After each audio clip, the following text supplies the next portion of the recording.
सुप्रभात दोस्तों, कर्मयोगी civil services में आपका हार्दिक स्वागत है। डेली करंट अफेयर में आज देखते हैं, पहला टॉपिक है प्रोजेक्ट बोल्ड। प्रोजेक्ट बोल्ड इसको जो है आप यूपीएससी के जीएस पेपर 30 के पर्यावरण प्रदूषण और क्षरण पर्यावरण का प्रभाव का आकलन वाले टॉपिक से आप इसको कोरिलेट कर सकते हैं। न्यूज में क्या है, यह प्रोजेक्ट वर्ल्ड को जो है खादी और ग्रामोद्योग आयोग ने जो है शुरू किया है। और किस लिए शुरू किया गया है, यह जो है राजस्थान की जनजातियों के आय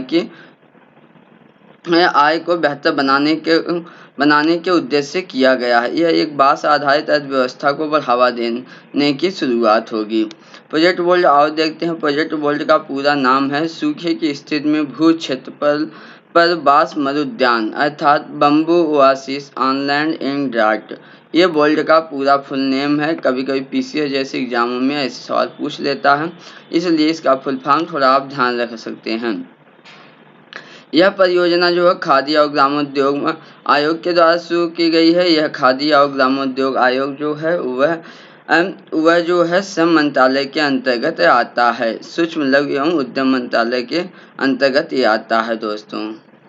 यह इसका उद्देश्य, इस प्रोजेक्ट बोल्ड को शुरू करने का जो उद्देश्य है वो 75वें स्वतंत्रता दिवस जब 2022 में मनाया जाएगा, उस समय खादी बांस महोत्सव का जो होगा उसका यह हिस्सा के रूप में प्रोजेक्ट बोल्ड को शुरू किया गया है। इसका उद्देश्य क्या है, इस उद्देश्य के साथ इस प्रोजेक्ट को शुरू किया गया है कि शुष्क और अशुष्क भू क्षेत्रों में बांस आधारित हरी पट्टी को विकसित करना और मरुस्थलीकरण को कम करना, यह इसका जो है उद्देश्य है।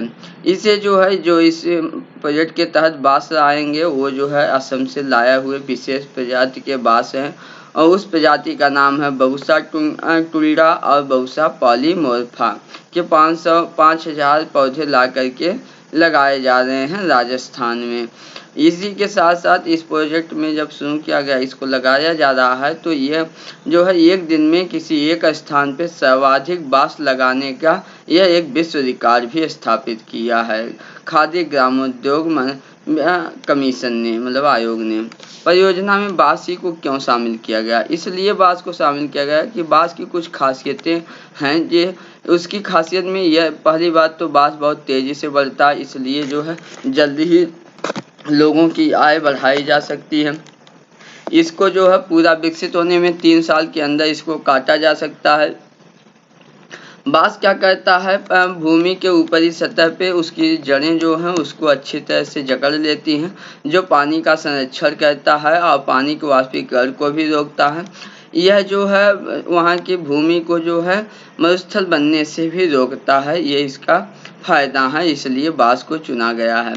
खादी ग्रामोद्योग को थोड़ा देख लेते हैं। खादी ग्रामोद्योग आयोग क्या है, इसको जो है खादी और ग्रामोद्योग आयोग अधिनियम 1956 के तहत स्थापित किया गया है। मतलब कि यह एक क्या है, स्टेचुटरी बॉडी है। इसका काम क्या है, यह जो है ग्रामीण विकास में जो भी संस्थाएं लगी हैं उनके बीच समन्वय करने का इसका काम है।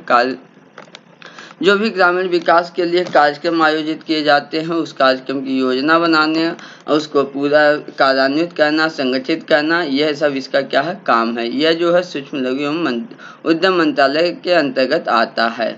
अगला टॉपिक है दोस्तों फ्लाई ऐश। फ्लाई ऐश क्या है, इसको भी आप जो है यूपीएससी के जीएस पेपर 30 के संरक्षण पर्यावरण प्रदूषण क्षरण और पर्यावरण प्रभाव का आकलन वाले टॉपिक से इसको कोरिलेट कर सकते हैं। यह न्यूज में क्यों है दोस्तों, न्यूज में इसलिए है कि यह एक महारत्न विद्युत उत्पादक कंपनी एनटीपीसी है, उसने जो है फ्लाई ऐश की जो उसकी फ्लाई ऐश उत्पादित होती है उसकी 100% उपयोगिता की दिशा में एक रुचि प्रमाण पत्र, मतलब एक्सप्रेशन ऑफ इंटरेस्ट आमंत्रित किया है कि कोई भी व्यक्ति जो इसकी उपयोगिता को बढ़ाने में योग्य है वह संस्था जो है आ सकती है, या टेंडर निकालने की शुरुआत किया है। दोस्तों यह जो है एनटीपीसी क्या करेगी, यह जो है इस फ्लाई ऐश को बंदरगाहों को आपूर्ति करेगी और यह फ्लाई ऐश जो है बाहर भी निर्यात हो सकेंगे और या तो बंदरगाहों पर विभिन्न उपयोगों में आपूर्ति की जा सकेगी। देख लेते हैं थोड़ा सा इसका पृष्ठभूमि में क्या है। यह जो है दोस्तों केंद्रीय पर्यावरण, वन और जलवायु परिवर्तन मंत्रालय का जो मानदंड है उसके अनुसार अगर कोई भी थर्मल पावर प्लांट शुरू होता है तो 4 साल तक तो उसके ठीक है चल जाएगा, लेकिन 4 साल के जस्ट बाद कोई भी थर्मल पावर प्लांट है तो उसको उसकी जो फ्लाई ऐश मतलब उससे जो राख निकलती है उस राख की 100% उपयोगिता मतलब कहीं न कहीं उसको उपयोग कर ही लेना है। अब फ्लाई ऐश क्या है? जैसा कि फ्लाई ऐश को शुद्ध भाषा में फ्लाई ऐश बोलते हैं, अदरवाइज इसी को राख बोलते हैं। इसको चिमनी की राख भी बोलते हैं और यह जो है कोई भी चीज़ अभी बड़े लेवल में कोयला को जलाने पे प्राप्त होता है, जबकि घरों में जो पुराने ज़माने में जो चूल्हों में लकड़ियाँ जलती थी उसके बाद जो राख होती थी उसको भी फ्लाई ऐश बोलते हैं। और वही अगर कोयले को जलाने के बाद कोयले से वही राख निकलती है तो उसको भी फ्लाई ऐश बोलते हैं। तो यह क्या है? यह कोयला चालित जो भट्ठी होती हैं उससे निकलने वाला महीन कण है, ठीक है ना? इसमें क्या आप जैसा कि आप जानते होंगे जितने भी कोयले में जो मेटल्स हैवी मेटल्स होंगे वो सारे हैवी मेटल्स इसमें भी पाए जाते हैं। फ्लाई ऐश में silicon dioxide, aluminium oxide, calcium oxide ये सब बहुत ज़्यादा मात्रा में होते हैं। उसके साथ-साथ कुछ और भी सूक्ष्म मात्रा में हैवी मेटल्स होते हैं, जिसमें सबसे खतरनाक देखिए आर्सेनिक होता है, बेरिलियम होता है, बोरान होता है, कैडमियम होता है, क्रोमियम होता है। हेक्सावलेंट क्रोमियम, कोबाल्ट, सीसा, मैग्नीज, पारा, मोलिब्डेनम, सेलेनियम, स्ट्रोंटियम, थैलियम और वैनेडियम जैसे बहुत सारे भारी धातु इसमें मिलते हैं। यह स्वास्थ्य के लिए और पर्यावरण के लिए बहुत ही खतरनाक होता है, बहुत ही नुकसानदेह होता है। इसमें जो है सूक्ष्म और विषाक्त भारी ये क्या होते हैं? ये श्वसन नलिकाओं में जाते हैं। इतने छोटे होते हैं कि श्वसन नलिकाओं में जाकर के जमा हो जाते हैं और श्वसन के साथ-साथ ये क्या करते हैं? जहर बना देते हैं एक तरह से। और ये इनके जो फ्लाई ऐश मतलब कि जो राख होती है इनसे जो है परमाणु संयंत्र की तुलना में 100 गुना अधिक विकिरण होता है। आपको आश्चर्य होगा कि भाई 100 गुना कैसे अधिक विकिरण होगा? इस तरह होता है कि जो परमाणु संयंत्रों से निकलता है तो उसका जो है प्रबंधन किया जाता है, उसका एक उपचार हो सकता है, लेकिन इसमें इस राखों के साथ में जो है यह सिलिकॉन और जैसे ये आर्सेनिक जैसे पदार्थ हैं और भी रेडियम जो होते हैं मतलब कि रेडिएशन निकलते हैं उनका जो है उपचार नहीं हो पाता, इसलिए 100 गुना अधिक विकिरण पैदा करते हैं। ये क्या है? जल को भी भारी मात्रा में प्रदूषित कर देते हैं, पर्यावरण पर भी इनका बहुत दुष्प्रभाव पड़ता है। कैसे पड़ता है कि मैंग्रोव का राख जहाँ पर निकलते हैं उस क्षेत्र के मैंग्रोव का विनाश हो जाता है। इसकी वजह से अब क्या होती है पेड़ों की पत्तियों पे इतनी महीन राख होती है जाके जमा हो जाती है जिससे वो जो है वो पत्तियाँ जो हैं श्वसन नहीं कर पाती, फोटोसिंथेसिस नहीं कर पाती, इस तरह फसल की पैदावारों में भी कमी हो जाती है। भूजल में जब ये अंदर रिसते हैं, रिस करके अंदर चले जाते हैं ग्राउंड वाटर में उसको भी प्रदूषित कर देते हैं ये। अब फ्लाई ऐश का आखिर में क्या-क्या उपयोग है देख लीजिए। फ्लाई ऐश को कंक्रीट उत्पादन में यूज़ किया जा सकता है, रेत के रूप में यूज़ कर सकते हैं, पोर्टलैंड सीमेंट बनाने में किया जा सकता है। तटबंध को बाँधने में मान लीजिए किनारे तटबंध है उसको बाँधने में भी इसको काम लिया जा सकता है। और भी बहुत सारे अगर गड्ढे हैं उसको भरने में जहाँ से कोयले इत्यादि खनाव होता है वहाँ पर भराव में भी इसका उपयोग हो सकता है। सीमेंट के धातु मल में भी इसका उपयोग किया जा सकता है ना? नरम मिट्टी अगर कोई बह रही है तो वहाँ पर इसको रख देने से ये क्या होती है जाकर के एक तरह से लेयर बना लेती है, सतह बना लेती है जिसकी वजह से नरम मिट्टी का बहाव भी रुक जाता है। सड़क निर्माण में भी ये यूज़ की जा सकती है, ईंट के निर्माण में सामग्री रूप में, है ना? बहुत सारी ये कृषि उपयोग में भी यूज़ की जा सकती है, जैसे उर्वरक के रूप में मृदा के सुधार के रूप में। अगर बर्फ बहुत तेजी से नहीं पिघल रही है तो उसको बर्फ पिघलाने में भी इसका यूज़ किया जा सकता है ना? अब मान लीजिए सड़क पे या ऐसी जगहों पर बर्फ बहुत तेजी से जम हो रहे हैं तो उसके बर्फ जमाव का नियंत्रण करने के लिए भी इसका उपयोग किया जा सकता है।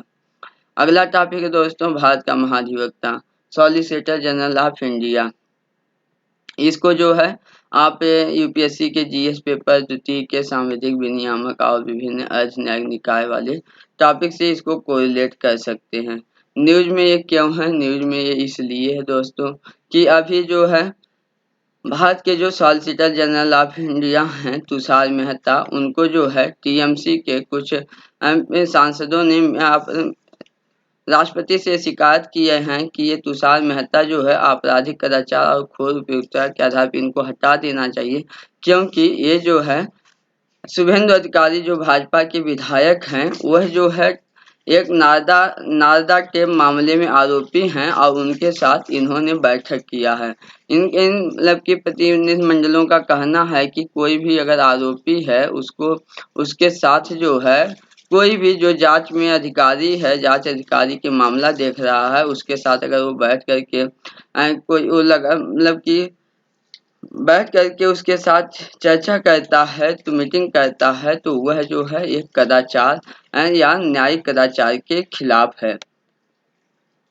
इससे अत्यंत गंभीर संदेह भी पैदा होती है, आपराधिक न्याय प्रणाली पर मजाक भी बनता है ये इस तरह की घटनाएं ये आरोप लगाया। देख लेते हैं महाधिवक्ता या सॉलिसिटर जनरल क्या होते हैं। महाधिवक्ता या सॉलिसिटर जनरल ये जो है केंद्रीय सरकार का जो है वो दूसरा सबसे बड़ा विधि अधिकारी होता है। पहला अटॉर्नी जनरल होता है, उसको सहायता देने के लिए सॉलिसिटर जनरल होते हैं। यह जो है अटॉर्नी जनरल के नीचे अधीनस्थ के रूप में काम करते हैं। इनका भी काम जस्ट जो है अटॉर्नी जनरल जैसा ही सरकार को परामर्श देने का होता है। इनकी नियुक्ति जो है कि प्रधानमंत्री की अध्यक्षता वाली केंद्रीय मंत्रिमंडल की नियुक्ति समिति करती है। इनकी कार्यावधि सामान्यतः 3 साल होती है। इनका कार्य क्या है? भारत सरकार को परामर्श देना और भी कोई अगर काम सौंपा जाता है तो उसको करना। इनको कोई मुकदमा चल रहा है किसी कोर्ट में, चाहे सुप्रीम कोर्ट या हाई कोर्ट है, तो उस मुकदमे में जो है यह सरकार की ओर से पेश होने का जिम्मेदारी होती है, ये इनका कर्तव्य होता है। संविधान के अनुच्छेद 143 के तहत, जिसमें राष्ट्रपति जो है सुप्रीम कोर्ट से किसी भी जनहित के मामले में निर्णय या कोई सलाह मांग सकता है, उस संदर्भ में ये भारत सरकार का प्रतिनिधित्व का भी काम कर सकते हैं। ये रहा। अगला टॉपिक है दोस्तों निपुण भारत कार्यक्रम। ये निपुण भारत कार्यक्रम क्या है इसको देखते हैं। यह एक कार्यक्रम है जो शिक्षा मंत्रालय द्वारा शुरू किया गया है। इसको जो है आप यूपीएससी के जीएस पेपर 2 के स्वास्थ्य, शिक्षा, मानव संसाधन संबंधी सामाजिक क्षेत्र विकास और प्रबंधन के से संबंधित विषय वाले टॉपिक से कोरिलेट कर सकते हैं। न्यूज में ये क्यों है? बस इसका शुभारंभ अभी किया गया है निपुण भारत कार्यक्रम का, इसलिए न्यूज में है। कार्यक्रम ये क्या है? इसका पूरा नाम है समझ के साथ पढ़ने तथा संख्या गणना में निपुणता हेतु पहल। इसका एक पूरा नाम है कि 3 साल से 9 साल के बच्चों को इस तरह पढ़ाया जाए, उनके लिए ऐसा इन्वायरमेंट पैदा किया जाए कि वो समझ के साथ बढ़ें और उनका संख्या गणना में मतलब कि उनकी मैथ या गणना न्यूमेरिकल भी अच्छा हुए, न्यूमरेसी अच्छी तरह से वो कर सके। यह इसका उद्देश्य है दोस्तों। शिक्षा मंत्रालय जो शुरू किया गया है, यह जो है स्कूल शिक्षा और साक्षरता विभाग द्वारा कार्यान्वित किया जाएगा। इसका उद्देश्य हम आपको बताएं, इसका उद्देश्य है कि 2026 से 2027 तक जो ग्रेड 3 या तीसरे क्लास तक के बच्चे हैं, उन बच्चों में मूलभूत साक्षरता और संख्या गणना कौशल का विकास हो सके, सीखने की संबंधी जरूरत को पूरा किया जा सके। ये इसका उद्देश्य है दोस्तों। निपुण भारत मिशन के प्रमुख जो घटक और अपेक्षित परिणाम क्या उम्मीद की गई है, ये है इसका कि बीच में जो बच्चे पढ़ाई छोड़ देते हैं उनको पढ़ाई अपनी जारी रख सकें, ठीक है, और गतिविधि आधारित शिक्षा और सीखने के अनुकूल माहौल से शिक्षा की गुणवत्ता में सुधार कर सकें। ये उसका है। खिलौना आधारित और अनुभव आधारित जो है शिक्षा तकनीक विकसित हो सके, एक आनंदमय और आकर्षक गतिविधि बना सकें। ये सब इसका उद्देश्य है। ये अपेक्षित परिणाम की कोशिश की गई है कि ऐसा मिलेगा। शिक्षकों का गहन क्षमता निर्माण करने की भी कोशिश की जाएगी इसमें। इसका कार्यान्वयन कैसे किया जाएगा? इसका कार्यान्वयन जो है कि राष्ट्रीय स्तर से लेकर के राष्ट्रीय, राज्य, जिला और ब्लॉक स्तर के स्कूल स्तर पे 5 स्तरीय क्रियान्वयन तंत्र स्थापित किया जाएगा। उसी के माध्यम से इसका क्रियान्वयन किया जाएगा। अगला टॉपिक है दोस्तों एंटी मिथ नोजेनिक फीड सप्लीमेंट मतलब हरित धारा। हरित धारा क्या है? यह जो है पशुओं के खिलाने के लिए एक क्या है, एक पोषक पदार्थ है, एक पोषक है, फीड है, फीड सप्लीमेंट है। वह उसकी क्या प्रॉपर्टी, उसकी विशेषता है, वो एंटी मिथनोजेनिक है। मतलब कि अगर उस हरित धारा को किसी पशु को खिलाया जाता है तो वह पशु जो है मीथेन का उत्पादन नहीं करेंगे या बहुत ही न्यूनतम करेंगे। यह जो है भारतीय कृषि अनुसंधान परिषद मतलब Indian council of agriculture research ICAR द्वारा शुरू किया गया है। यह सॉरी विकसित किया गया है ना, विकसित बोलते हैं। इस सप्लीमेंट की विशेषता क्या है? इस सप्लीमेंट को, इस फीड सप्लीमेंट को अगर किसी मवेशियों को खिलाया जाता है तो उनसे जो मीथेन का उत्पादन होता है वो 70 से 20% तक की कमी हो जाएगी और जिसके कारण उनका दूध का उत्पादन भी बढ़ जाएगा।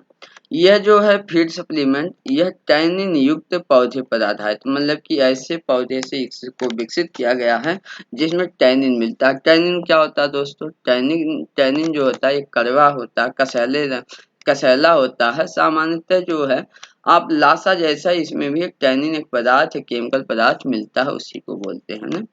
अब ये क्या होता है, टैनिन की एक ऐसी प्रॉपर्टी है कि वह प्रोटोजोआ को मुक्त करने के लिए जाना जाता है। जो जुगाली करने वाले पशु हैं उनके आंत में प्रोटोजोआ होता है और ये प्रोटोजोआ क्या करते हैं, वही जो है मेथेन का उत्सर्जन करते हैं, उत्पादन करते हैं। तो उन्हीं प्रोटोजोआ को ये मुक्त करता है, मतलब कि उन्हीं को नष्ट कर देता है। इससे क्या फायदा होगा इस फीड सप्लीमेंट से, हरित धारा फीड सप्लीमेंट से? हरित धारा फीड सप्लीमेंट से एक फायदा तो ये होगा कि मीथेन का जो उत्पादन होता है उसमें कमी आएगी। आपको बात सुनकर आश्चर्य होगा कि जो दूध देने वाली गाय या भैंस है वो हर दिन 200 लीटर, ध्यान दीजिए 200 लीटर मीथेन का उत्पादन करती है।